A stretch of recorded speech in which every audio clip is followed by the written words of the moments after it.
السلام عليكم ورحمة الله وبركاته، ازيكم عاملين ايه؟ يا رب تكونوا بخير. ورجعنا في فيديو جديد لبسكوت الويفر اللذيذ جدا جدا جدا، السهل البسيط الممتنع. ترند من الترندات اللي طالعة جديد، بس حاجة فعلا تستاهل التجربة. تابع معايا الفيديو عشان نشوف مقادير الوصفة وكمان طريقتها السهلة البسيطة جدا جدا. ومتنسيش اللايك. اول حاجة عشان نبتدي في الوصفة هنجيب الخلاط، يعني اداة متوفرة في كل بيت. عندنا 3 بيضات بحرارة المطبخ، وهنبتدي نحط على البيض اساسي معانا الفانيليا. هنا هحط مقدار كوباية الا معلقتين من السكر، والمقدار الاساسي اللي كل الناس بتعمله هو بكوباية سكر. مقدار السكر ده احنا بنتحكم فيه حسب رغبتنا. انا حطيت الفانيليا وحطيت السكر وابتديت اضربهم في الخلاط. مقدار الدقيق بتاعي برضو المتعارف في الوصفة انه نص كيلو من الدقيق. بس انا هنا بعاير لكم بالكوب المعياري عشان خاطر الناس اللي ما عندهاش ميزان، وعلشان نكون واضحين جدا جدا ان النص كيلو ما كانش مقداره بالظبط 4 كوبايات. هنشوف مع بعض دلوقتي. انا عيرت عندي دي تالت كوباية، هنشوف رابع كوباية هتكون ناقصة معانا معلقتين. برضه هوضح لكم في التصوير الكوب المعياري او المج الشاي اللي انت بتستعمليه. شايفة ناقص قد ايه؟ تقريبا معلقتين كبار من الدقيق. يعني احنا مش هنعتمد على ان المقدار نص كيلو او 4 كوبايات، احنا الخليط بتاعنا هو اللي هيحكم علينا هياخد مقدار دقيق قد ايه. انا بعد ما ضربت الخليط بتاعي في الخلاط زي ما احنا شايفين وانضرب كويس جدا، المادة الدهنية برضو المتعارف عليه في الوصفة والكل بيعملها بالزيت، انا هنا عملتها عندي بالزبدة. هي متوفرة عندي الزبدة، وصراحة بتدي طعم احلى بكتير جدا للبسكوت الويفر معانا. زي البيتي فور او زي البسكوتات اللي احنا بنعملها بالزبدة، بتبقى طعمها فعلا في حتة تانية. انا بس سيحتها كده تسييحة خفيفة، وابتديت اعاير معاكم زي ما شفنا كوباية الا ربع من الزبدة، معلقتين كمان من النشا، ورجعت ضربتهم في الخلاط زي ما شفنا. وهننزل بالخليط بتاعنا في البولة اللي هنعجن فيها دلوقتي. عايزة اقولك برضو لو حابة تجربيها بالزيت جربيها، بس الوصفة عشان خاطر ننزل بيها فيديو ونقول لكم ان الوصفة ناجحة ولا لأ، لازم نكون مجربينها بكذا طريقة. ايه احسن طريقة وايه احلى طعم جربناه بنقول لكم عليه، وبننزل الوصفة وبنقول لكم فعلا جربوها. جربت الوصفة بالزيت عجبتني وحلوة جدا واقتصادية. جربتها بالزبدة عجبتني اكتر وانبهرت بيها وفعلا حبيتها. انتي حسب المتوفر عندك وحسب امكانياتك تقدري تعمليها، وبناء عليه اي وصفة بنجربها طلعت مش ناجحة او مش كويسة والناس كلها بتقول حلوة، حرام ان احنا ننزل وهي مش عجبتنا ومش كانت ناجحة ان احنا نقول لكم ان هي كانت ناجحة تماما. انا نزلت عندي بالدقيق تدريجيا زي ما قلنا، ومش هننزل بيه مرة واحدة. انا الدقيق بتاعي بيختلف عن الدقيق اللي انت بتستعمليه، او امتصاصه للسوائل بيكون مختلف. احنا بننزل بالدقيق وبنبتدي ندمج المكونات، ما بنعجنش. عجنتي البسكوت هينشف معاكي، انتي بتدمجي المكونات هيبقى برضو مرمل كده معاكي ودايب دوبان، وفي نفس الوقت مقرمش. شوية الدقيق اللي سبتهم في البولة اللي احنا شايفينها دي تقريبا معلقة كبيرة من الدقيق. انا قسمت خليط العجين بتاعي زي ما احنا شايفين، علشان هعمل جزء بالفانيليا وجزء بالشوكولاتة. قسمت العجين نص على معلقة الدقيق، والنص التاني هضيف عليه معلقة واحدة من الكاكاو. ومعلقة واحدة كفاية جدا على نص المقدار زي ما احنا شايفين. ومعلقة الدقيق زي ما قلنا برضو كفاية جدا على الخليط. وبرضو زي ما قلت ان نوع الدقيق هو اللي بيحكم عليكي، ممكن الخليط عندك يكون طري محتاج معلقتين تضيفي براحتك تماما. انا هنا الجلافز بصراحة كان عائق معايا في العجن، وكان بجد مرهق جدا ومش احسن حاجة.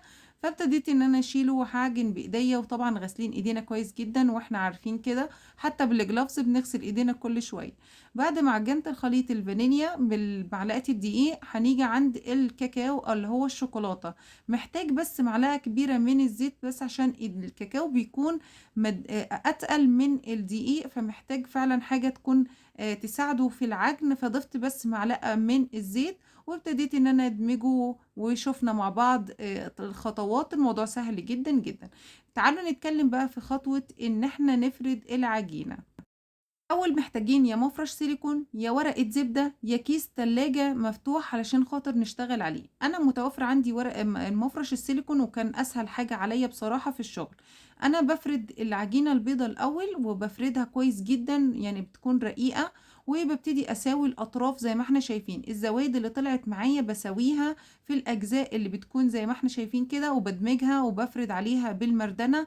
الموضوع بسيط جدًا، أنا مش محتاجة على البسكوت بتاعي أو العجينة بتاعتي إن أنا أحط دقيق أو أفرش عليها ورقة زبدة، لكن لو لزقت معاكِ في المردنة تقدري تحطي عليها ورقة زبدة أو كيس تلاجة عادي جدًا. سويت الأطراف كده بقت جزء متساوي عندي، وعملت نفس الخطوة في كيكة الشوكولاتة أو بسكوت الشوكولاتة، عجينة الشوكولاتة.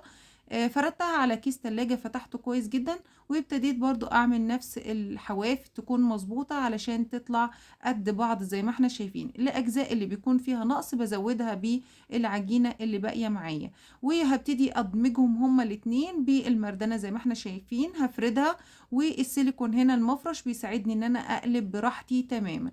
شايفين أول قلبة معايا هي القلبة دي، وهابتدي أدمجها بالمردنة أو أفردها، بيكون تساوي كده الأطراف علشان خاطر يطلع الشكل معايا كويس وما اهدرش في العجينة بتاعتي. شايفين بافرد خطوة بسيطة جدًا وسهلة، هي الموضوع كله كان في فرد العجينة، لكن خطوات التجهيز كان الموضوع بسيط جدًا وما أخدش أي وقت. إحنا فكرة إن إحنا الفرد ده عشان ناخد طبقات أكتر وتكون فيها الألوان مندمجة وشكلها حلو جدًا، طبقة بيضا، طبقة شوكولاتة بالشكل ده. دي تالت قلبة هاقلبها، وهابتدي أفردها بالشكل ده، وآخر قلبة هاقلبها معاكم عشان نشوف الشكل النهائي هيكون عامل إزاي. وكل ما فردناها بسمك رقيق جدًا هتبين معايا الطبقات وإحنا بنقطّع البسكوتة بتاعتنا. شايفين؟ ودي آخر فردة هابتدي أتنيها.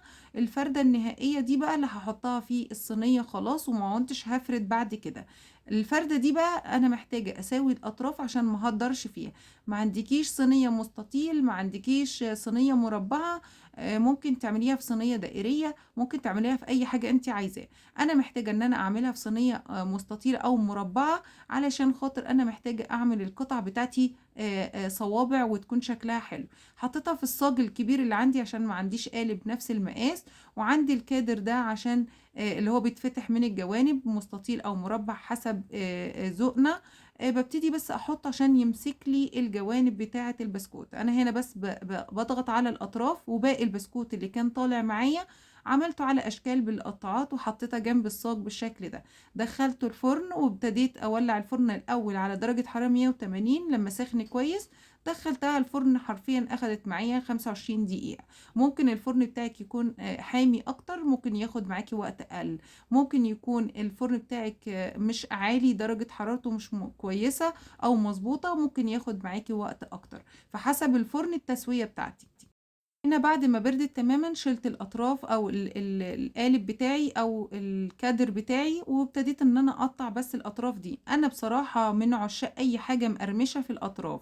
حددت الأطراف بسكينة اللي هي السكين المشرشر اللي عندنا في كل مطبخ، وابتديت أحط عليها شوكولاتة بالشكل ده من فوق. الشوكولاتة دي شوكولاتة بالحليب سيّحتها مع معلقة زيت، وابتديت إن أنا أوزّع. ما أخدتش مقدار كتير، يعني كمية بسيطة جدًا من الشوكولاتة. أنا مش عايزة أكتر كمية شوكولاتة على البسكوت بتاعي من فوق. وبرده شوكولاتة شوكولاتة بيضة ابتديت إن أنا أدمجها من فوق بالشكل ده، حاجات بسيطة عشوائية علشان تديني شكل حلو.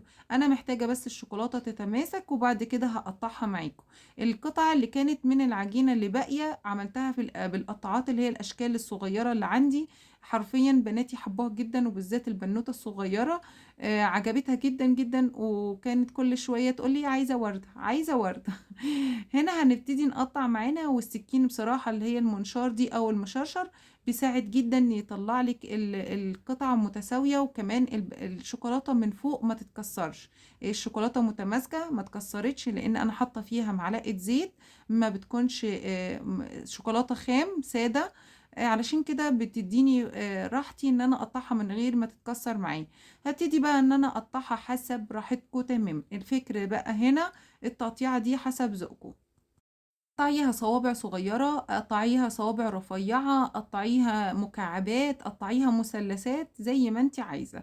أنا قطّعتها زي ما إحنا شايفين بالطول، وبعد كده بالعرض أخدت منها 3 زي ما إحنا شايفين ما شاء الله حاجة كده قمر، حاجة كده مقرمشة ودايبة، اللي هي الزبدة بتخلّيها دايبة يا جماعة زي البيتي فور كده، حاجة كده قمر، قرمشة في دوبان، حاجة كده لذيذة. شايفين الطبقات وألوانها، حاجة تستاهل فعلًا التجربة.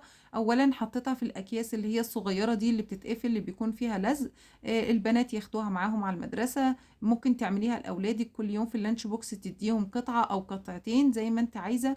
الكيس بيكون كده بالشكل ده بنقفله، بتحطيها في علبة وتحفظيها في التلاجة علشان خاطر عليها طبقة شوكولاتة ما تسيحش. دي كانت وصفة بسكوت الويفر الجميلة الرهيبة السهلة البسيطة جدًا اللي طعمها فعلًا لذيذ وتستاهل يتقلب عليها السوشيال ميديا والكل عايز يجربها. عايزة تعمليها بالزيت اعمليها بالزيت طعمها حلو جدًا، عايزة تعمليها بالزبدة برضه في منتهى الجمال حسب إمكانياتِك والمتوفر عندِك. وصفة بسيطة وسهلة ومقاديرها كمان بسيطة جدًا. أتمنى تجربوها وتقولوا لي رأيكم في الكومنتات. لو عجبكم الفيديو ما تنسوش اللايك والاشتراك وتفعيل زر الجرس لكيك نوفا. أسيبكم في رعاية الله، باي باي.